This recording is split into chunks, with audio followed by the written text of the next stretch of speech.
Bonjour et bienvenue sur netprof.fr. Dans le cours d'aujourd'hui, nous allons présenter un petit exercice numérique sous forme d'un système isostatique. L'énoncé est le suivant. Nous avons une poutre de 4 mètres de longueur, comprenant deux appuis. En A, un appui simple, en B, un appui rouleau, et une force verticale au centre, valant 4 kN et dirigée vers le bas. On nous demande de tracer le diagramme NTM. Dans un premier temps, il faut extérioriser les forces. L'appui simple développe deux forces, une par rapport à X, une par rapport à Y, et l'appui rouleau n'en développe qu'une par rapport à Y.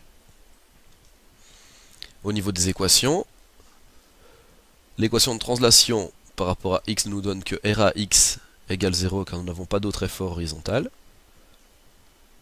L'équation de translation par rapport à Y va nous donner RAY, moins 4, car la force dirigée vers le bas, plus RB égale 0. Et l'équation de rotation que nous prenons au point A comme référence, avec MA égale 0, va nous donner la force fois le bras de levier. Donc nous avons la force de 4 kN fois 2 mètres. Et nous avons RB fois 4, qui est le bras de levier, négativement, car si on plaçait une punaise avec une corde au point A, on verrait bien que RB tourne dans le sens trigonométrique et que la force au point C tourne dans le sens horlogique.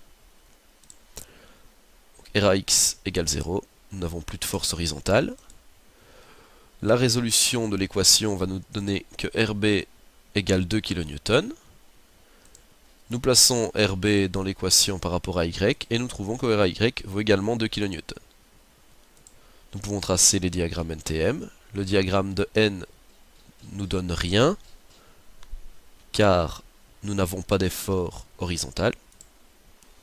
Le diagramme de l'effort tranchant va nous donner ceci. Nous montons de 2 kN, nous descendons de 4, nous arrivons à moins 2, nous remontons de 2, nous arrivons à 0. Enfin, le diagramme du moment fléchissant, nous effectuons le bras de levier, donc on va se placer au point C pour avoir le point juste ici. On se place au point C et on regarde, donc 2 fois 2, ça nous donne 4.